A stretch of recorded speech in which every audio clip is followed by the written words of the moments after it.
2025 marks 10 years since I learned how to ride motorcycles. To celebrate, I decided to ride across the United States, touch 2 oceans, and check off the remaining lower continental states. Welcome to the Final 48. A huge thank you to my partners for making this series possible.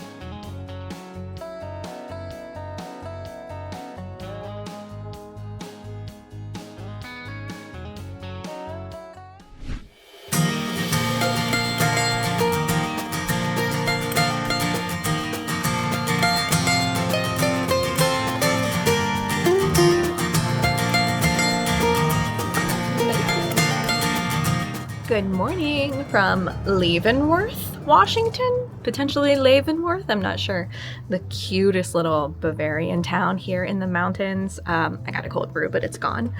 I needed that this morning. Today in this episode, we are heading into the Cascade Mountains. I was just looking at my route and it looks like I have over 2.5 hours just to get to the start of the Cascade National Forest. But I've heard from literally everyone that this is one of the most beautiful scenic motorcycling roads in the country. And I'm very excited to go check it out. So let's hit the road.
The town of Winthrop, Washington marks the eastern gateway to the North Cascades Highway.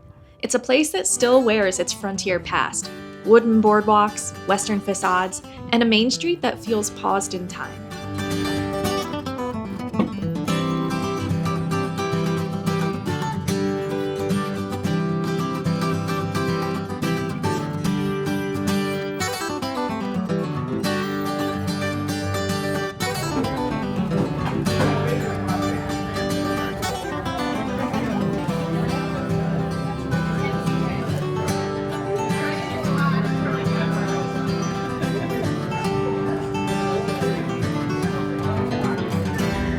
I made it to Winthrop, Washington. I'm obviously about to continue taking the 20 through the Cascades, and I'm just taking it a little slow today because yesterday was such a long day. So I grabbed myself a little bit of energy, not sponsored, and then I just had lunch over here at the Three Finger Jack's Saloon. It was super good, exactly what I needed. I even got my potato chips to go so I can have a snack in the park if I want to. This is such a biker, like crazy biker mecca. That smells good. Yeah. It smells so good.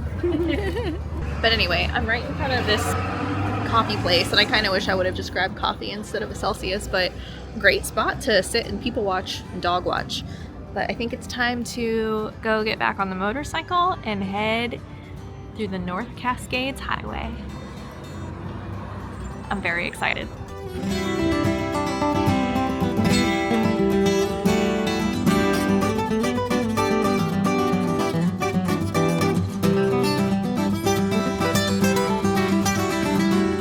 From here, Route 20 climbs west, tracing the path of the Methow River into the heart of the mountains.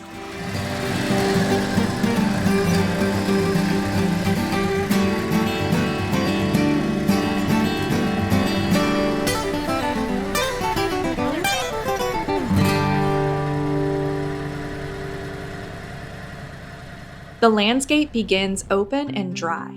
Sagebrush hillsides, ponderosa pine, and wide-angle views of the Methow Valley.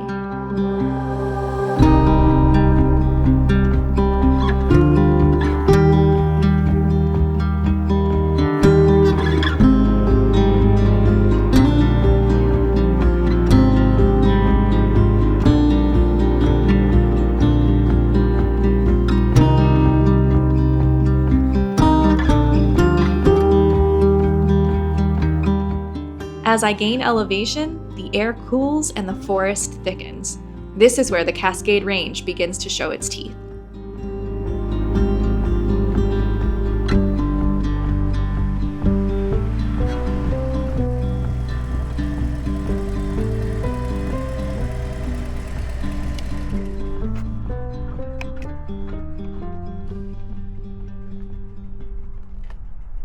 Wow!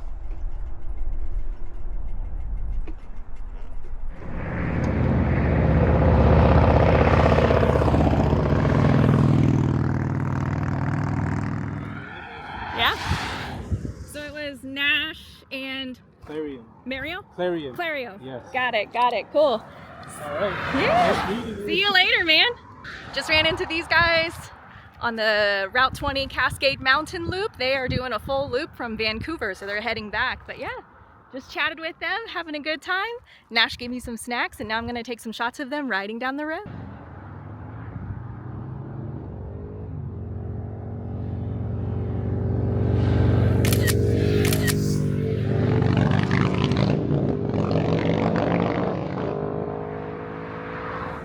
Love meeting people on the road.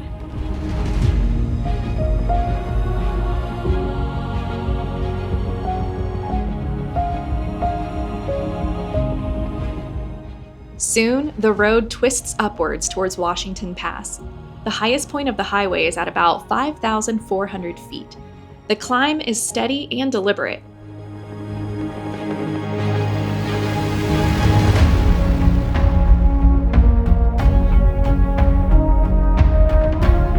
Near the summit, Liberty Bell Mountain towers overhead, a granite monolith that defies the skyline. There's a pull-off at Washington Pass Overlook where you can stand above the switchbacks you just conquered and take in one of the most dramatic views of the Pacific Northwest.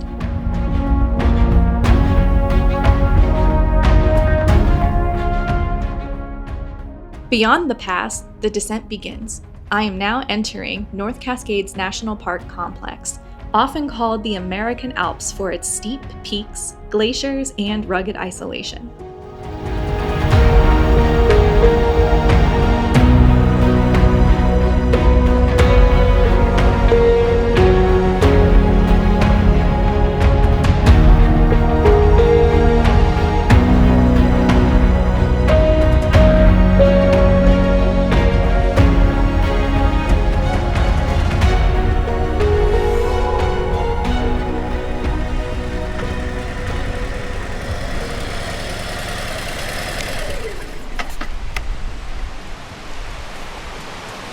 Oh my God, you guys were so right. This might be genuinely the most beautiful road I have ever ridden.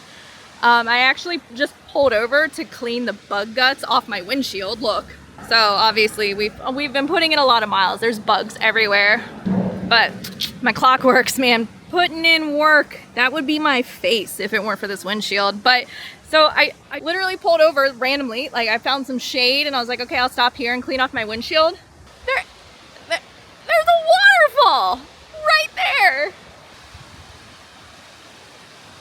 How beautiful.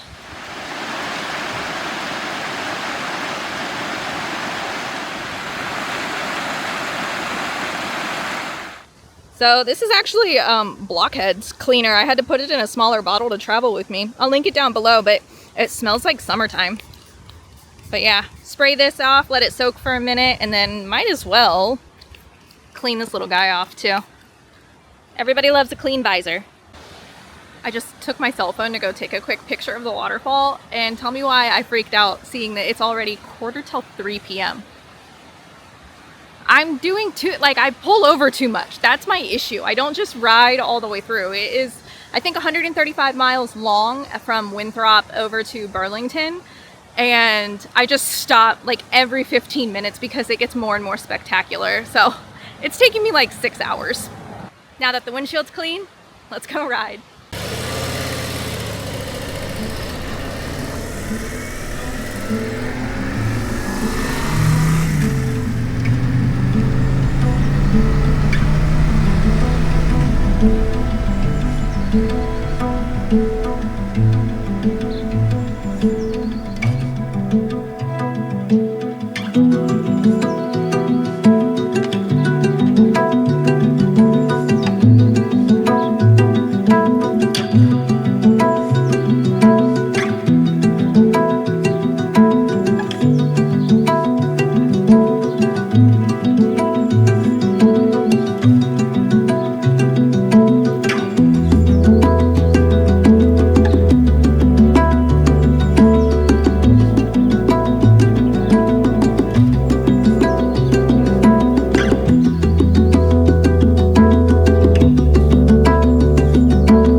Soon, the road hugs the cliffs above Diablo Lake, famous for its unreal turquoise color, the result of fine glacial sediments suspended in the water.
Time to get back on the road. It's way too people-y here.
the Skagit River, Route 20 winds through dense stands of cedar, hemlock, and fir. This stretch stays cool and shaded even on the warmest days, a stark contrast to the dry valley we left behind.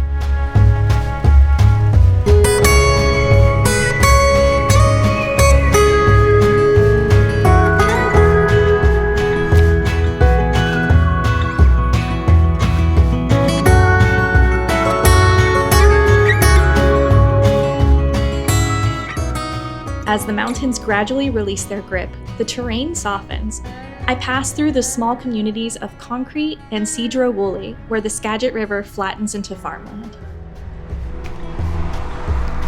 There's a whole herd of bison.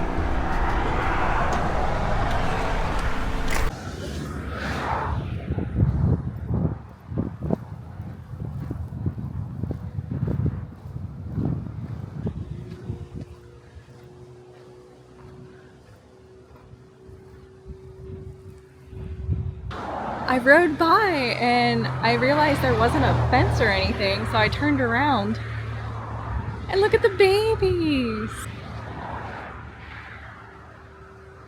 This is gorgeous. That was very random, very unexpected, and very cool. This is my preferred distance to view these beautiful, majestic, massive animals. Okay. On to our campsite. That was fun. Bye, Bison.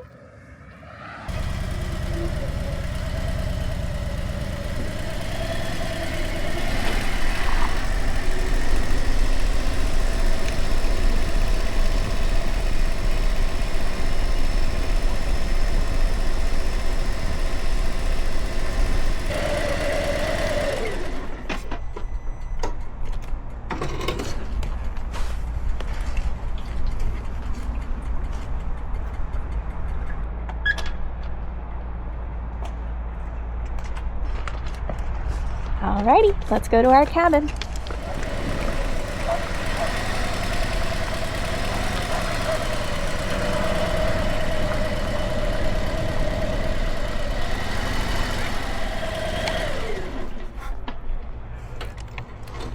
This is so cute. I love these cabins.